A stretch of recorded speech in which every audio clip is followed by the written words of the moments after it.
আমার দুষ্টু মিষ্টি গল্প প্রিয় বন্ধুরা, তোমরা সবাই কেমন আছো? আশা করছি তোমরা সবাই অনেক অনেক ভালো আছো। তোমাদের মনকে আরও বেশি ভালো করার জন্য আমি সুমি দিদি চলে এসেছি নতুন একটি মজাদার গল্প নিয়ে। আজকের গল্পটি শুনলে তোমাদের দাঁড়িয়ে যাবে এবং তোমাদের পাইপ দিয়ে ঝরনার মতো জল বের হতে থাকবে। তাই দেরি না করে কানে হেডফোন পরে বসে পড়ো আজকের গল্পটি শোনার জন্য। তাহলে চলো আজকের গল্পটি শুরু করি। আমার নাম আকিব। আমার যখন শ্বশুর বাড়িতে বেড়াতে যেতাম, তখন বলতো, দুলাভাই আজ আমি আপনার ঘরে আপুর সাথে থাকব। আমার শালি আমাকে বলতো যে, জামাইবাবু আপনি ভীষণ সুন্দর, আমার দিদি অনেক ভাগ্যবতী আপনার মতো স্বামী পেয়ে। আমি আমার শালিকাকে বললাম, তাহলে তোমার বুঝি হিংসা হচ্ছে? তখন শালিকা বলল, দেখুন দুলাভাই, আমি কিন্তু আজ রাতে আপুর ঘরে ঘুমাবো। আপনি যাই বলুন না কেন, আমি আজ আপনার কথাই শুনব না। দুলাভাই আপনি কিন্তু না করবেন না। আমার শালিকাকে না করা সত্ত্বেও সে আমার ঘরে আসতে চাইত। আমি শালির হাবভাব কিছুই বুঝি না। আসলে আমার শালিকা কি পেতে চায়? একদিন যখন আমি শ্বশুর বাড়িতে বেড়াতে গেলাম, তারপর সেদিন রাতে খাওয়া দাওয়া শেষ করে যখন আমি আমার স্ত্রীর রুমে ঘুমাতে গেলাম, তখন শালিকা আমাকে বলল, দুলাভাই আপনার সাথে কথা আছে। আমি শালিকাকে বলেছিলাম, আজ না কাল সকালে শুনব, এখন যাও গিয়ে ঘুমাও। তারপর শালিকা বলল, না আজ আমি আমার রুমে যাব না, আমি আজ আপনাদের সাথে থাকব। এই কথা আমার স্ত্রী শোনার পরে তাকে বলল, চুপ কর, তোর ঘরে গিয়ে ঘুমাবি নাকি বাবাকে ডাক দিব? তখন আমি বাধ্য হয়ে আমার রুমে চলে আসলাম। কিন্তু আমি মনে মনে প্রতিজ্ঞা করেছিলাম, আজ রাতে আমি যে করে হোক দুলাভাইয়ের রুমে যাব। তারপর তারা রুমের ভিতর থেকে লক করতে ভুলে গিয়েছিল। আমি গভীর রাতে দুলাভাইয়ের রুমের দরজার কাছে গেলাম। দরজাটা হালকা করে ধাক্কা দিতেই দরজাটা খুলে গেল, কারণ তারা রুমের ভিতর থেকে দরজা লক করতে ভুলে গিয়েছিল। যাই হোক, আমি আস্তে করে দুলাভাইয়ের ঘরে প্রবেশ করলাম। আমি দেখলাম দুলাভাই আর আমার দিদি গভীর ঘুমে আচ্ছন্ন। তারপর আমি আস্তে করে দুলাভাই আর দিদির মাঝখানে শুয়ে পড়লাম। তারপর বন্ধুর কি হয়েছিল তা জানতে গল্পটি শুনতে থাকুন। আমার বউ ও শালিকা ভীষণ সুন্দরী ছিল দেখতে। আমার শালিকা কিন্তু আমার বউয়ের চাইতেও ভীষণ সুন্দরী ও তরুণী। সেদিন রাত্রিবেলা আমি যখন শ্বশুর বাড়িতে ছিলাম, তখন সুযোগ বুঝে আমার শালিকা আমার ঘরের ভিতরে ঢুকে চুপচাপ। আসলে আমার বউ ও আমার শালি, তারা দুই বোন ছিল। তাদের দুই বোনের মধ্যে বড় বোনের নাম কল্পনা ও ছোট বোনের নাম অঞ্জনা, এবং আমার বিয়ে কল্পনার সঙ্গে পাকা হয়েছিল। কল্পনা তার বোনের চাইতে বয়সে 3 বছরের বড় ছিল। কিন্তু আমি যখন ছুটি নিয়ে শহর থেকে বাড়ি ফিরে এসেছিলাম মেয়েকে দেখার জন্য, তখন আমার বাবা মা আমাকে বলেছিল আমি যাতে পার্সোনাল ভাবে প্রথমে মেয়েটাকে দেখে আসি। তারপর আমার যদি মেয়ে পছন্দ হয় তবে আমার বাবা মা মেয়েটার সঙ্গে আমার বিয়ে পাকা করবে। আসলে আমি ঢাকায় একটা কোম্পানিতে চাকরি করতাম। ওই মেয়েটির সঙ্গে দেখা করার জন্য আমি কিছুদিনের ছুটি নিয়ে বাড়ি এসেছিলাম। তারপর একদিন ঠিক করে ওই মেয়েটির সঙ্গে দেখা করতে গিয়েছিলাম। প্রথমে তো শুনেছিলাম যে মেয়েটি নাকি আমার সঙ্গে দেখা করতে রাজি নয়। তারপর মেয়েটির বাবা আবার আমার বাবাকে ফোন করে জানিয়েছিল যে তার বড় মেয়ে নাকি আমার সঙ্গে পার্সোনাল ভাবে দেখা করতে রাজি হয়েছে। মেয়েটিকে দেখা মাত্রই তো আমার দম বন্ধ হয়ে আসছিল, কারণ সে এতটাই তরুণী ছিল যে প্রথম দৃষ্টিতে তাকে দেখা মাত্রই আমার চোখ দুইটা বড় হয়ে গেছিল। কারণ মেয়েটি ভীষণ সুন্দরী দেখতে। তার সৌন্দর্য দেখে তো আমার চোখ দুইটা জুড়িয়ে গিয়েছিল। তারপর সে যখন পার্কে এসেছিল, তখন আমি তাকে প্রশংসা না করে থাকতে পারিনি। কিন্তু আমি তো স্বপ্নেও ভাবতে পারিনি যে তার সৌন্দর্যের প্রশংসা করতে গিয়ে সে যে আমার সঙ্গে বিয়ের আগেই। আমি কল্পনাকে বলেছিলাম যে এটা কিন্তু ঠিক হয়নি, কারণ এখনো যেহেতু আমাদের বিয়ে হয়নি, আর বিয়ের আগেই তুমি আমাকে। তখন সে বলেছিল, তুমি কি আমাকে বিয়ে করবে না? তখন আমি অনেক ভালোবেসে বলেছিলাম, তোমাকে বিয়ে না করলে আমি নিজেই তো এখন আর থাকতে পারবো না, তাই এই ধরনের কথা বলবে না। তখন কল্পনা মুচকি হেসে বলেছিল, তাহলে তুমি এত ভয় পাচ্ছ কেন? কিছুদিন পরেই তো আমাদের বিয়ে হবে, তাই চিন্তার কোনো কারণ নেই।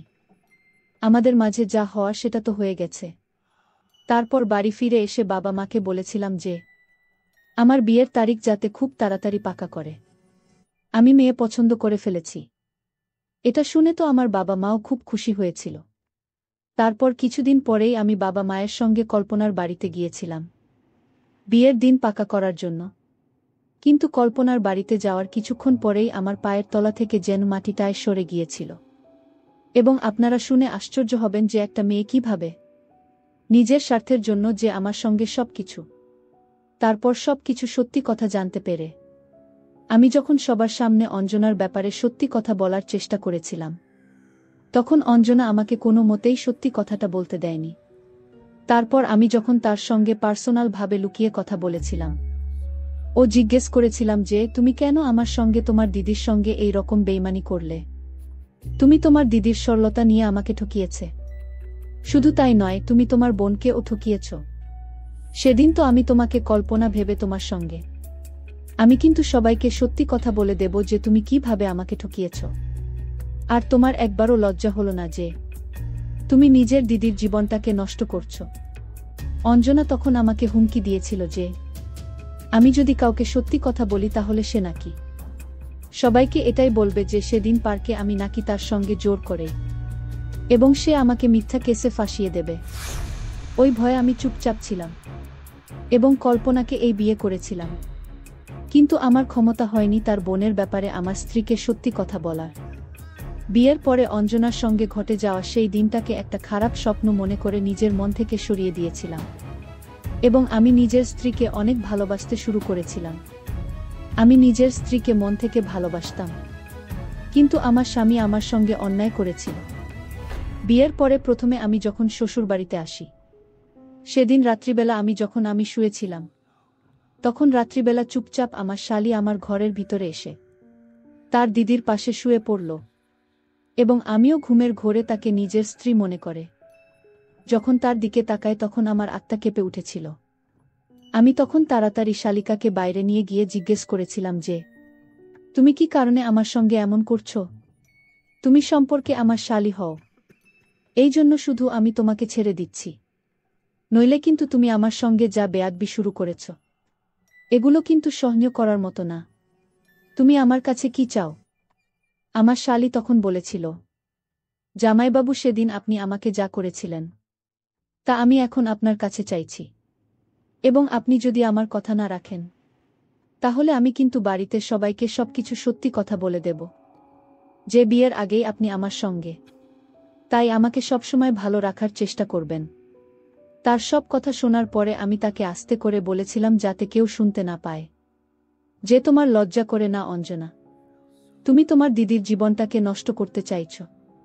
তোমার দিদির সঙ্গে আমার বিয়ে হয়েছে, আর এখন আমি তোমার দিদিকে অনেক ভালোবাসি। আর সেদিন তুমি আমাকে মিথ্যা কথা বলেছিলে যে তুমি কল্পনা, আর এমনিতেও সেদিনের ঘটনাটা আমি দুঃস্বপ্ন মনে করে ভুলে গেছি এবং তুমিও ভুলে যাও। আমাদের ভালো থাকতে দাও। আমি তোমার দিদিকে অনেক ভালোবাসি, তাই তুমি ভুল করেও আমাদের মাঝে আসার চেষ্টা করবে না, না হলে কিন্তু খুব খারাপ হবে। আমার শালী তখন বলেছিল আমি আপনাদের মাঝে কই আসি? জামাইবাবু মাঝে তোমার দিদি চলে এসেছে, আর এমনিতেও আমি আপনার কাছে চাইছি। আপনি আপনার তার সঙ্গে কি করবেন সেটা দেখে তো আমার কোনো লাভ নেই। আর এমনিতেও এটা তো আপনার কপাল বা সৌভাগ্য যে আপনি একটার সঙ্গে আরেকটা ফ্রি পাচ্ছেন। কিন্তু আপনি চান আর না চান, আপনাকে তো আমার চাই, নইলে আমি কিন্তু সবাইকে সবকিছু সত্যি কথা বলে দেব। এই বলে আমার শালিকা আমার, কিন্তু আমি কোনো মতে নিজের মান সম্মান নষ্ট হতে দিইনি।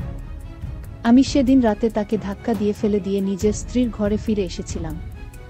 সেদিন রাতে অঞ্জনার অসভ্যতা দেখে রাগে আমার মনে হচ্ছিল যেন আমার শালিকাকে একটা থাপ্পড় দিই।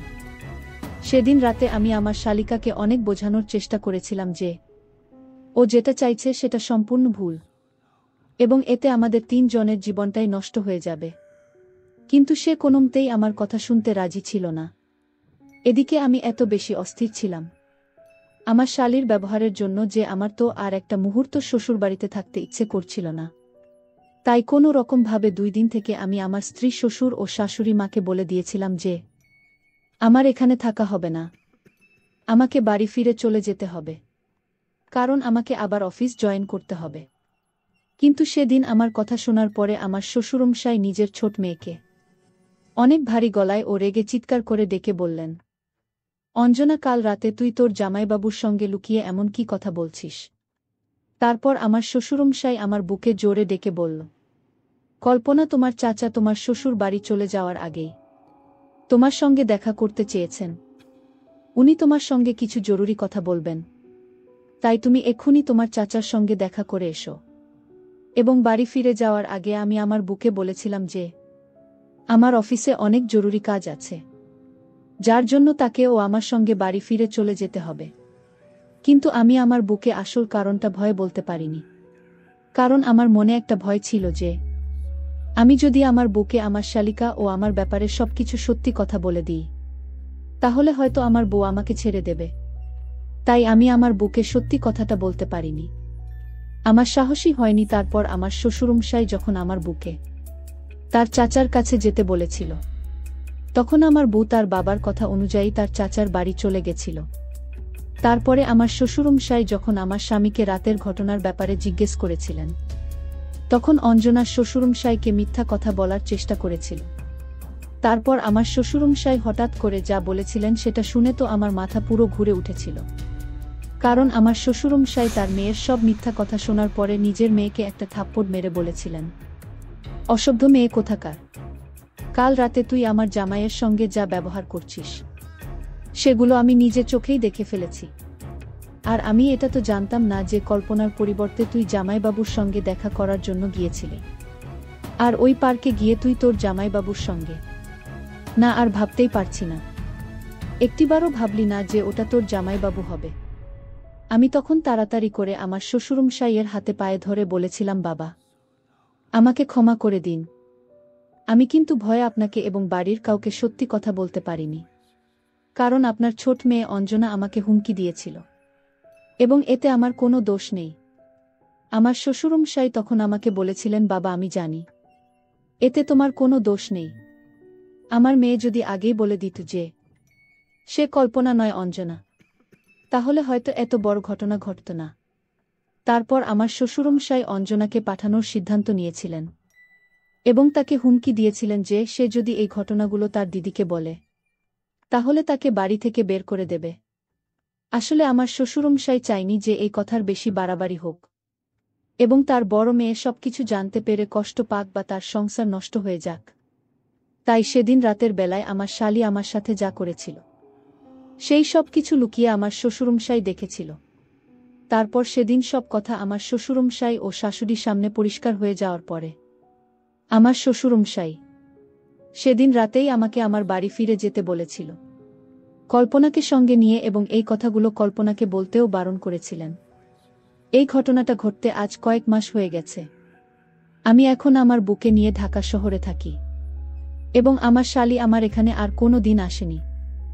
আমার বউ তাকে ফোন করে ডাকে, কিন্তু আমি তাকে কখনো ডাকি না, কারণ আমার বউ তো ঘটে যাওয়া ঘটনাগুলো কিছুই জানে না এবং আমার শ্বশুরমশাই তাকে এখানে আসতে দেয় না। সেটা তো আমি খুব ভালোভাবে বুঝি যে উনি যেটা করেছেন একদম সঠিক কাজ করেছেন, নইলে আমার পুরো সংসারটা কিন্তু নষ্ট হয়ে যেত। বন্ধুরা, তোমরা যারা আমার ইমো নাম্বার চাও তারা আমার চ্যানেলটি সাবস্ক্রাইব করে পাশে থাকো, কেননা পরবর্তী গল্পে আমি আমার ইমো নাম্বার তোমাদেরকে দিব এবং তোমরা সবাই আমার সাথে ভিডিও কলে কথা বলতে পারবে।